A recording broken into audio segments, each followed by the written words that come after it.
এক তুমিতেই আসক্ত, লেখিকা মার্শিয়া জাহান মেঘ, পর্বমালা ১। এই মেয়ে, এদিকে আসো। ভার্সিটিতে আজ প্রথম পা রাখতে কিছু সিনিয়র ভাইয়া আর আপু বর্ষাকে দূর থেকে ডাকলো। ওদের ডাকে বর্ষা বেশ ঘাবড়ে গেছে। সে গ্রামে কিছুটা হলেও শুনেছে ভার্সিটির র্যাগিংয়ের কথা। ধীর পায়ে সে তাদের কাছে গিয়ে বলল, জি ভাইয়া, কিছু বলবেন? বর্ষা এই কথা বলার সাথে সাথেই পাশ থেকে একটা মেয়ে বলল, এই মেয়ে, ভার্সিটি সিনিয়রদের সাথে কিভাবে রেসপেক্টফুল কথা বলতে হয় তার কোনো ম্যানার্স নেই তোমার? বর্ষা বুঝতেই পারছে না সে এমন কি বলেছে যার ফলে তার ম্যানার্স নিয়ে কথা উঠেছে।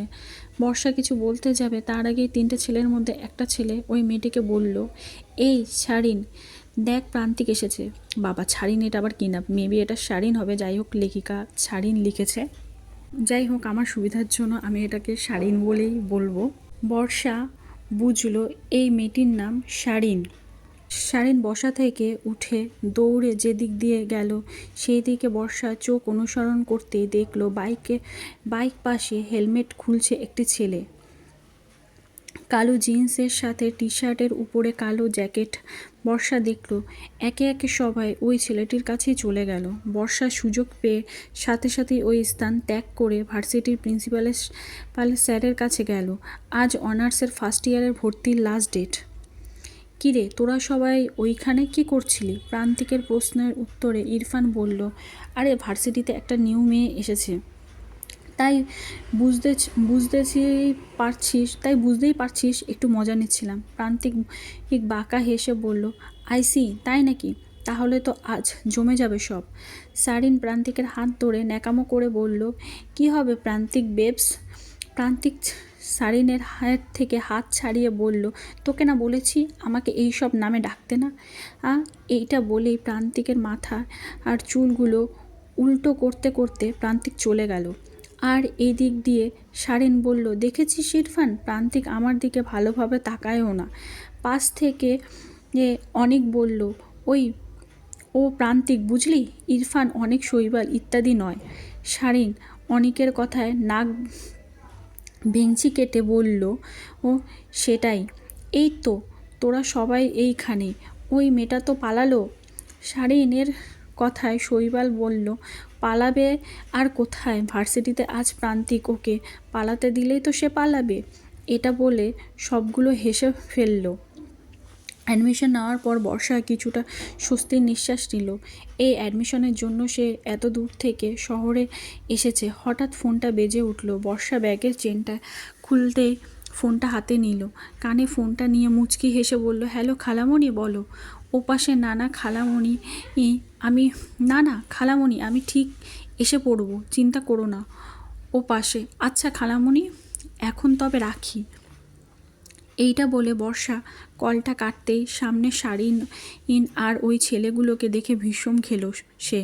শারিন রাগী লুক নিয়ে বলল, এই মেয়ে, ওই সময় তুমি পালালে কেন? বর্ষা ভয়ে তুতলিয়ে বলল, এই মেয়ে, কি করছো? Come with me. এইটা বলেই শারিন হারটা দিল। শারিনের পিছু পিছু বর্ষাও গেল।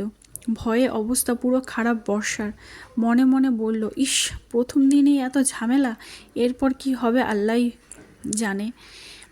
এই যে মিস ভিতুরানী, তোমার নাম কি?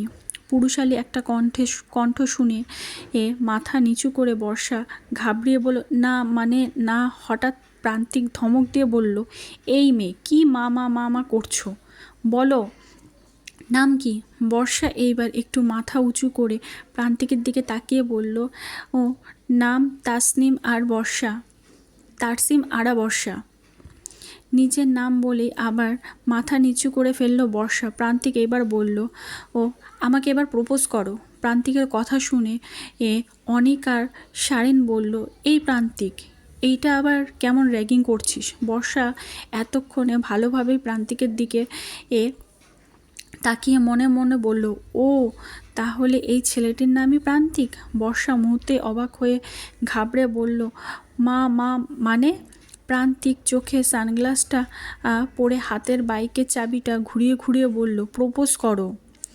বর্ষা এইবার ছোট বাচ্চাদের মতো কেঁদেই ফেলল। এই প্রথম সে এত ঝামেলায় পড়েছে, তাও আবার একা। প্রান্তিক অবাক হয়ে বলল, এই মেয়ে, তুমি কাঁদছো কেন? তোমাকে তো খুন নয় প্রপোজ করতে বলেছি। বর্ষা কেঁদেই যাচ্ছে। সারা ভার্সিটির মানুষ ভিড় হয়ে আছে চারদিকে। বর্ষার দিকে এক পলক তাকিয়ে প্রান্তিক এইবার ধমকিয়ে বলল, এই মেয়ে, স্টপ ক্রাইং। প্রান্তিকের ধমক শুনে চুপসে যায় বর্ষা। বর্ষার মুখটা লাল টুকটুকে হয়ে গেছে, চোখের মানি টলমল করছে তার।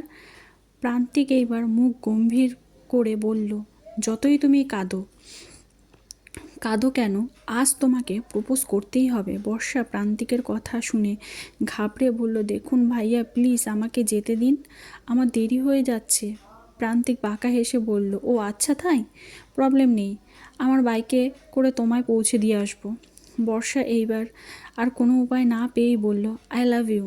এইটা বলতে দেরি বর্ষার গালে 5টা আঙুলের ছাপ পড়তে দেরি হলো না।